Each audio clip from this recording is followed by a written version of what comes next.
Baiklah, pembahasan kali ini diambil dari 11.1 Sistem Koordinat Kartesius di R3. Kita mau lihat ya bagaimana memahami sistem koordinat Kartesius di R3 dan bagaimana mengenali dan menggambar grafik persamaan di R3. R2 itu berbicara tentang dua dimensi, yang artinya lingkup kerjanya itu adalah bidang. Kalau R3 berbicara tentang 3 dimensi, yang berarti bahwa lingkup kerjanya mengenai ruang, gitu ya. Oke. Nah, yang akan dipelajari adalah pembahasan mengenai vektor di bidang yaitu di 2 dimensi ya, di R2, dan juga pembahasan mengenai vektor di R3 di ruang, di 3 dimensi.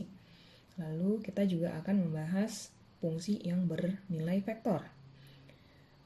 Dilanjutkan dengan koordinat Kartesius dan koordinat polar di R2. Kemudian kita akan mempelajari sistem dari koordinat Kartesius di R3 atau di 3 dimensi. Nah, di 3 dimensi, sistem koordinat Kartesiusnya itu nanti kita punya 3 sumbu. Jadi ada sumbu X, ada sumbu Y, dan ada sumbu Z. Jika digambarkan ya, itu ketiga-tiganya akan saling tegak lurus dan berpotongan di titik O. Titik O ini adalah titik asal, titik origin. Biasanya dia dinotasikan dengan O. Gitu ya.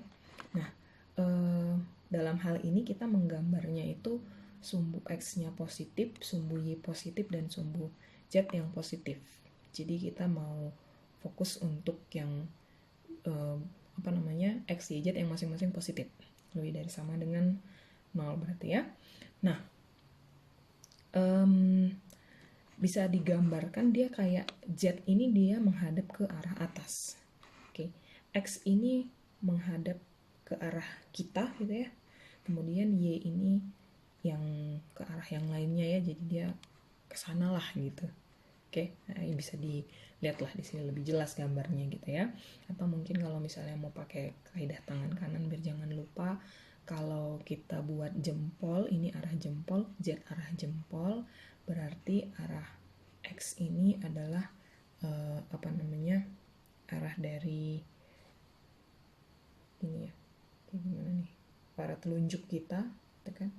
Arah telunjuk kita, kemudian sisa jari yang lainnya, ada jari tengah, jari manis, jari kelingking, itu arah si Y-nya. Gitu. Oke, nah sistem koordinat Kartesius di R3 ini kita juga mengenal titik. Cuman dalam hal ini titik itu dinyatakan dengan 3 sumbu. Jadi kan tadi kan kita punya sumbunya sumbu X, Y, Z. Gitu juga kalau misalnya ada titik P. Titik P di dalam R3 dinyatakan sebagai koordinat P, X, Y, Z. Ya, misalnya ini ya, kita punya titik P di sana. P ini harus 3 yang nilai yang terlibat gitu di dalamnya. Kalau misalnya hanya 2 kan itu berarti dia di bidang 2 dimensi gitu kan. Oke. Jika diberikan ada 2 titik P dan titik Q, masing-masing didefinisikan P-nya itu adalah X1, Y1, dan Z1, kemudian Q-nya adalah X2, Y2, Z2. Kita mau menentukan jarak antara P dan Q. Oke, jarak P dan Q ditentukan oleh rumus mutlak dari PQ sama dengan akar dari X2 dikurang X1 pangkat 2 tambah Y2 dikurang Y1 pangkat 2 tambah Z2 dikurang Z1 pangkat 2. Oke, masukkan saja masing-masing nilainya. Nanti bisa langsung ditentukan nilainya ya. Ya. Nah, beberapa persamaan yang bisa dipelajari di dalam koordinat Kartesius R3 adalah persamaan bola, persamaan bidang, dan persamaan garis. Persamaan bola jika diberikan ada suatu bola yang berpusat di P, A, B, C. Oke, pusatnya, titik pusatnya di A, B, C. Jari-jarinya R. Nah, persamaannya boleh nyatakan sebagai X dikurang A pangkat 2 tambah Y dikurang B pangkat 2 tambah Z dikurang C pangkat 2 sama dengan R pangkat 2. Sementara persamaan bidang ya, persamaan bidang di R3 secara umum dinyatakan dengan AX tambah BY tambah CZ sama dengan D. Oke, masing-masing koefisien di depan X, Y, dan Z kita ada A, B, dan C. Syaratnya A pangkat 2 tambah B pangkat 2 tambah C pangkat 2 tidak boleh sama dengan 0. Kalau dia sama dengan 0, berarti persamaan ini nggak punya solusi. Kita nggak bisa menentukan solusinya ya. Tapi ingat ketiga-tiganya loh. Gitu ya, ketiga-tiganya. Nah, persamaan yang selanjutnya adalah persamaan garis. Persamaan garis boleh dinyatakan sebagai X kurang A per P sama dengan Y kurang B per Q sama dengan Z dikurang C per R. Ini menyatakan garis lurus yang dia melalui titik T, A, B, C dan searah dengan vektor P, Q, dan R. 11.1 kita masih belajar yang nomor 1 dan nomor 2 ya. Untuk yang nomor 3 ini mungkin nanti setelah kita mempelajari vektor baru boleh kita aplikasikan penggunaannya gimana. Oke. Nah, di sini saya punya persamaan bola, kita mau bahas dulu. Misalkan ada suatu bola ya dengan jari-jari R berpusat di titik A, B, C. Berlaku persamaannya tadi X kurang A pangkat 2 tambah Y kurang B pangkat 2 tambah Z dikurang C pangkat 2 sama dengan R pangkat 2. Contohnya, kita disuruh menentukan pusat dan jari-jari bola jika diberikan suatu persamaan ya, ada X pangkat 2 tambah Y pangkat 2 tambah Z pangkat 2 dikurang 10X dikurang 8Y dikurang 12Z tambah 68 sama dengan 0. Nah, caranya bagaimana? Caranya, persamaan yang tadi ya, persamaan yang awal tadi, saya pisahin dulu. Jadi, yang ada X-nya, yang ada X kuadrat, yang ada X-nya saya satuin, yang ada Y kuadrat, yang ada Y-nya saya satuin, yang ada Z kuadrat, yang ada Z-nya juga saya satuin, gitu ya. Jadi sekarang saya bikin ekivalen lah persamaan yang di awal tadi dengan X pangkat 2 dikurang 10X, ditambah Y pangkat 2 dikurang 8Y, ditambah Z pangkat 2 dikurang 12Z. Oke, 68 konstanta kalau dia di sini di ruas kiri pakai tanda positif, berarti kita geser dia ke ruas kanan, berubah tanda menjadi minus 68. Oke. Nah, kita harus usahain supaya bentuknya kan kayak yang ini ya. Kayak gini tadi ya. X kurang A pangkat 2 ditambah Y kurang B pangkat 2 ditambah Z kurang C pangkat 2 gitu. Kita mau bikin dia supaya kayak gini. Nah, berarti triknya kita bisa menggunakan cara yaitu melengkapkan bentuk kuadrat. Oke, melengkapkan bentuk kuadrat. Ingat bentuknya, bentuk kuadrat ini, melengkapkan bentuk kuadrat ini, kita harus menjumlahkan dengan konstanta B dikurang, B per 2A pangkat 2. Ya, B per 2A pangkat 2. B adalah koefisien pada variabel yang berderajat 1, sementara A adalah koefisien pada variabel yang berderajat 2. Oke, nah jadi ini tadi ya, kita mulai dengan X dulu. X kuadrat dikurang 10X. Variabel di X ini kan 10 ya, minus 10 ya. Minus 10, terus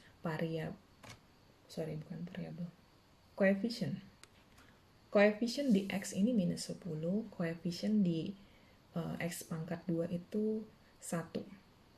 Nah, jadi sekarang kita tentukan min 10 dibagi 2 kali 1, berarti min 10 dibagi 2 sama dengan min 5. Min 5 pangkat 2 sama dengan 25. Jadi, ini kita tuliskan kembali sebagai X pangkat 2 dikurang 10X ditambah 25. Demikian juga dengan yang ini ya. Ada Y pangkat 2 dikurang 8Y. Variabel untuk, not variabel, koefisien untuk si B ya, koefisien si B sama dengan 8, A sama dengan 1. Berarti min 8 dibagi 2 kali 1, min 8 dibagi 2 sama dengan min 4. Min 4 pangkat 2 sama dengan 16. Kita tuliskan kembali persamaan yang di atas ini sebagai Y kuadrat dikurang 8Y ditambah 16. Ya. Sekarang yang ini, yang Z. Untuk B-nya adalah minus 12, untuk A-nya sama dengan 1. Jadi sekarang minus 12 dibagi 2 kali 1. Minus 12 dibagi 2 sama dengan minus 6. Minus 6 pangkat 2 sama dengan 36. Jadi ini kita tuliskan kembali sebagai Z pangkat 2 dikurang 12Z ditambah 36. Oke, tapi supaya seimbang ya kan, seimbang di sisi kiri, seimbang di sisi kanan. Karena tadi sini sudah ditambah 25, ya, berarti di sisi kanan harus ditambah pula dengan 25. Karena tadi sudah ditambah 16 di sisi kiri, berarti di sisi kanan juga harus ditambah 16. Karena tadi sudah ditambah 36 di sisi sebelah kiri, maka di sisi sebelah kanan juga harus ditambah dengan 36. Oke.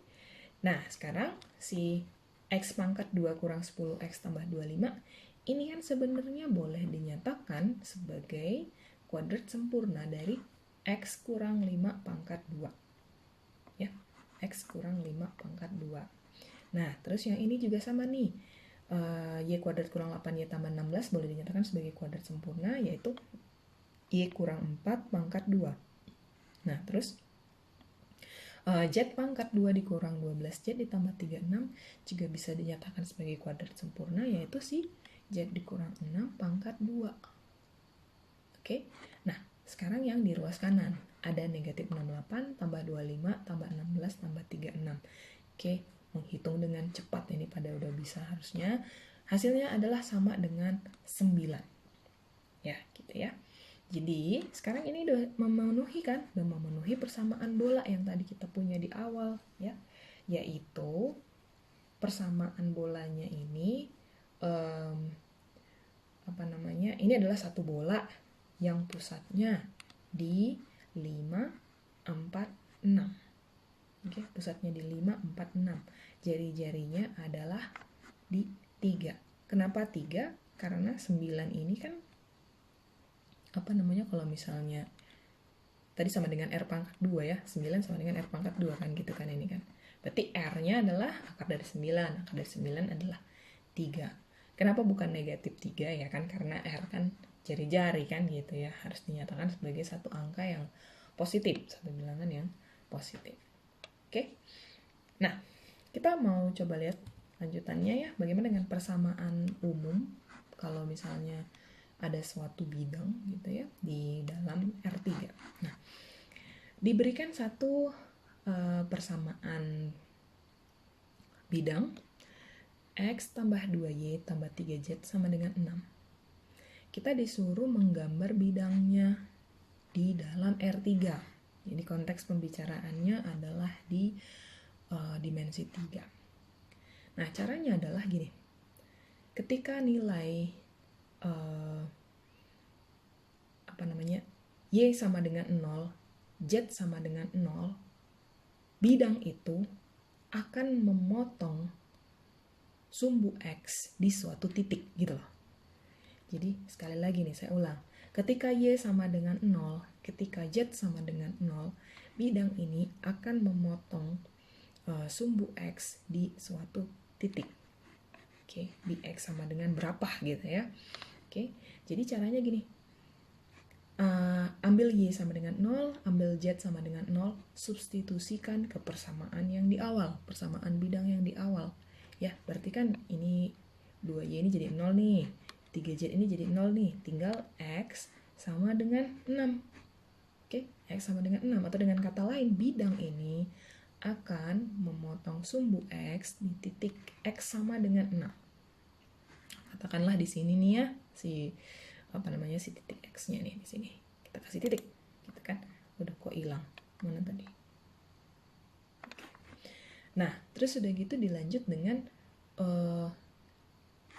memotong di Y di titik mana? Nah, berarti kita harus memisalkan X dan Z-nya sama dengan 0.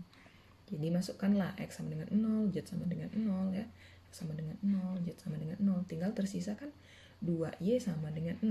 Sederhanakan Y sama dengan 3. Atau dengan kata lain, bidang ini akan memotong sumbu Y ketika nilai Y-nya sama dengan 3. Oke, di titik Y sama dengan 3. Gitu ya. Nah, terus udah gitu, yang terakhir, di Z. Nah, berarti tinggal ganti aja kan, X sama dengan 0, Y sama dengan 0. X sama dengan 0, Y sama dengan 0. Berarti kita punya 3Z sama dengan 6. Lakukan penyederhanaan, Z-nya sama dengan 2 ya, karena kan 6 bagi 3. Jadi dia akan memotong di Z sama dengan 2. Nah, kita kasih aja nih titiknya di sini. Oke. Bidang itu boleh digambarkan seperti berikut. Kelihatannya ini memang seperti segitiga. Tapi sebenarnya gini, ini dikarenakan tadi ya saya bilang, kita kan konteksnya ini berbicara kalau ketika menggambar kita usahakan hanya di X, Y, Z yang positif. Oke, sebenarnya ini tuh kalau misalnya diambil yang Y negatif, Z negatif, X negatif, ini sebenarnya lebar lagi nih, gini. Lebar. Oke. Segitiga ini adalah trace-nya, jejaknya gitu. Oke, tapi untuk menggambar, untuk menyederhanakan konsep kita nggak mau pakai sumbu-sumbu yang bernilai negatif, cukup sumbu yang bernilai positif saja. Makanya jadinya seperti ini dia. Oke, jadi ini udah oke gambarnya. Dapat dikatakan bidang ini melalui titik P600, titik Q030, dan titik R002. Oke, nah ada contoh lainnya lagi. Di sini kita disuruh menggambar suatu bidang yang memiliki persamaan 2x tambah 3z sama dengan 12. Nah, di sini ada yang sedikit lebih menarik, yaitu kita hanya melibatkan dua variabel, yaitu x dan z. Oke, tapi ini nggak masalah, tetap masih bisa ditentukan solusinya ya. Yang pertama adalah kita tentuin dulu di saat titik potong di sumbu x. Dengan kata lain, y-nya sama dengan 0, z-nya sama dengan 0, sehingga dapat kita masukkan, kita substitusikan lah ya nilai y sama dengan 0, z sama dengan 0, didapat 2x sama dengan 12. Sederhanain x-nya sama dengan 6. Nah, untuk yang titik potong dengan sumbu y, berarti kita harus memisalkan x sama dengan 0 dan si z sama dengan 0. Ini sama dengan 0, ini sama dengan 0. Oke, itu persamaan yang tidak memiliki solusi. Yang nggak ada yang namanya 0 tambah 0 sama dengan 12 gitu kan. Nggak mungkin di bilangan real gitu. Nah, sekarang kalau demikian dikatakan bahwa ini tidak ada solusi. Yang artinya bidang 2x tambah 3z sama dengan 12 tidak akan memotong sumbu y. Gitu. Oke. Nah, terus untuk yang titik potong di sumbu z itu bisa kita ambil dengan substitusi nilai x sama dengan 0 dan nilai y sama dengan 0, sehingga didapat 3z sama dengan 12. Sederhanakan, z sama dengan 4. Oke. Bidang ini hanya melalui dua titik, yaitu P600 dan titik R004. Kalau digambarkan dia mungkin kayak gini. Oke, bisa dilihat ya. Jadi ini X-nya, yang merah ini X-nya, yang hijau ini Y-nya, yang biru ini Z-nya. Bidang ini seperti tadi kita katakan tidak akan memotong si Y. Oke, tidak akan memotong si Y. Untuk lebih mudahnya ini saya ngambil screenshotnya doang, tapi sebenarnya kalian boleh coba explore di sini, ada GeoGebra.org ya, itu bisa kalian masukin macam-macam persamaannya. Jadi kalau nanti dia lebih jelasnya seperti apa ini ya, kita bisa coba lihat mana tadi. Oke, di sini.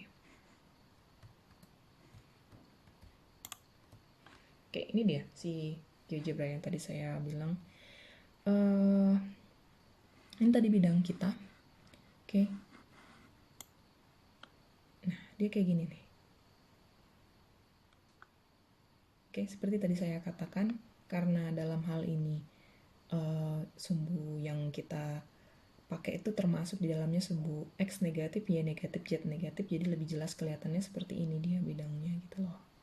Oke, tapi kalau misalnya yang diminta itu hanya X positif, Y positif, dan Z positif, berarti kita nggak usah gambar seperti demikian ya, kita cukup gambar yang bagian positifnya, jadi bagian sininya aja nih. Nah, gitu ya.